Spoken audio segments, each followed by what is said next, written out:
Olá, galera! Essa é a segunda parte da nossa aula de oxirredução, aula 5. Nós vamos fazer uma prática.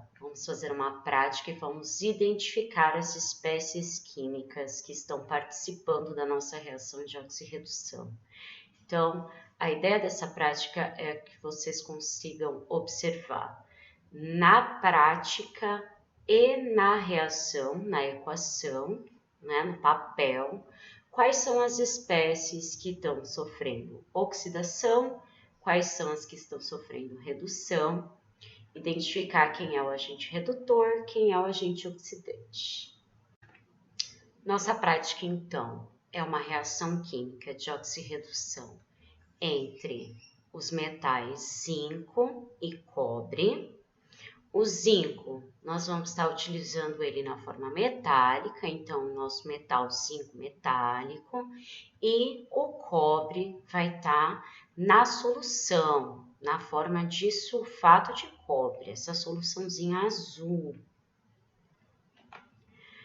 Nossos materiais, então, serão uma solução de sulfato de cobre na concentração de 0,1 molar, 0,1 mol por litro, zinco metálico e um recipiente para a gente preparar, né, colocar a nossa reação e analisar. E o método? Como que nós vamos fazer? Nós vamos colocar o zinco metálico em contato com a nossa solução de sulfato de cobre e vamos deixar ela lá, né, acontecendo sozinha, sem nenhuma intervenção externa. Por quê? Porque essa reação de oxirredução é uma reação que a gente chama de espontânea. Ela acontece sozinha. A transferência dos elétrons dessa reação de oxirredução, ela acontece de forma espontânea entre os elétrons do zinco e do cobre. Então, não precisa de nenhuma intervenção de fora, de nenhuma intervenção externa. Vocês vão ver como é que vai acontecer essa reação.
Bom, galera, então na prática, o que aconteceu aqui?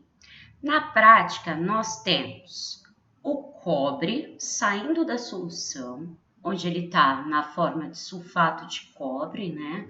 Na forma de cobre mais 2, ele tem essa coloração característica azul. Ele sai desse estado de cobre mais 2 e se precipita na forma de cobre zero, estado sólido, onde ele volta a ter a característica da cor que é a cor tradicional dele, né? A cor que caracteriza o cobre, essa coloração alaranjada, cor de cobre mesmo. Enquanto que o zinco sai do estado sólido e passa a ficar dissolvido na solução. Como o zinco na solução ele tem uma coloração incolor, tá? A tendência dessa solução é perder essa coloração azul. Não dá para ver tão bem a descoloração da solução azul, porque ela vai perdendo aos poucos, a gente levaria muito tempo aqui, tá? Mas dá para ver que ela tá um pouquinho mais clara, dá para ver bem o precipitado de cobre aqui, então você tem bastante cobre sólido no fundo, dá para ver bem aqui a cor, ó, onde eu tirei o zinco, os parafusos de zinco, as peças de zinco, elas ficaram todas recobertas por cobre metálico.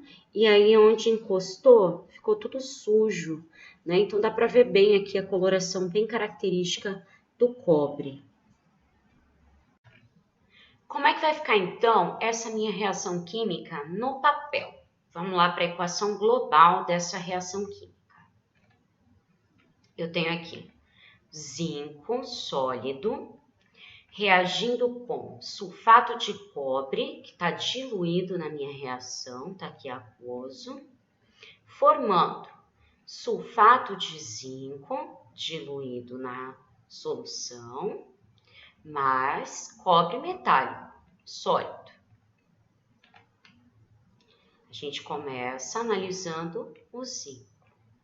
O zinco, no estado sólido, zinco metálico, de acordo com a regra do NOx, tem NOx zero.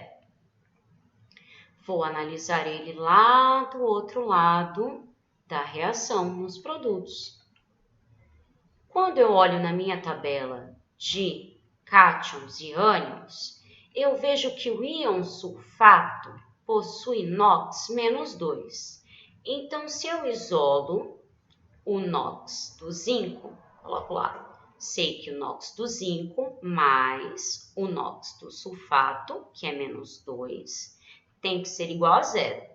Então, isolo o NOx do zinco é mais 2. Então, eu sei aqui que nessa reação, o NOx do zinco passou de 0 para mais 2. Então, o que aconteceu com ele? De 0 para mais 2, aumentou o número de oxidação, aumentou o NOx. O zinco sofreu oxidação.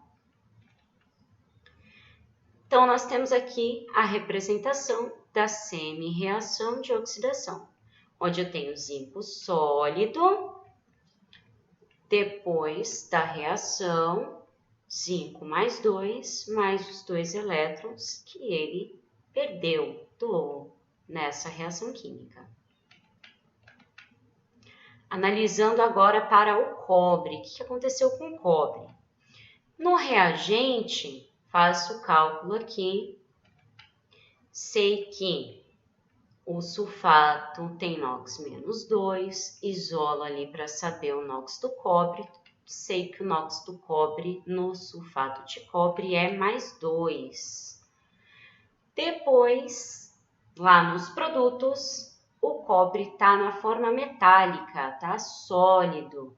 Então, eu sei que, de acordo com a regra, o NOx dele é 0. Então, aqui o NOx passou de mais 2 para 0. NOx diminuiu, o número de oxidação diminuiu. Isso caracteriza uma redução.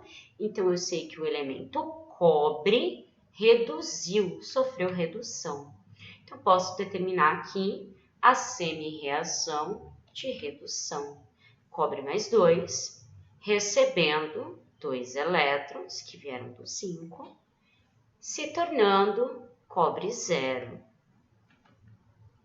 Então, para essa reação química, onde eu tenho zinco metálico mais sulfato de cobre, formando sulfato de zinco mais cobre metálico, eu tenho que o zinco sofreu oxidação.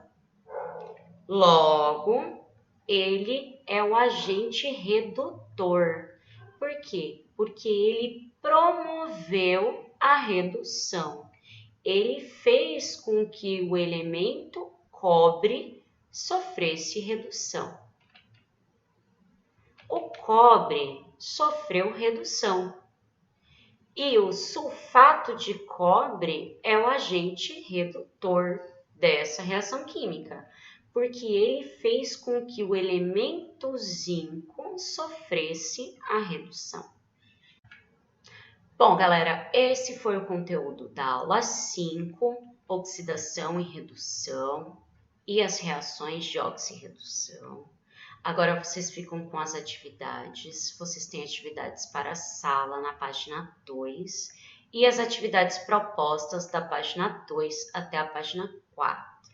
Até a próxima!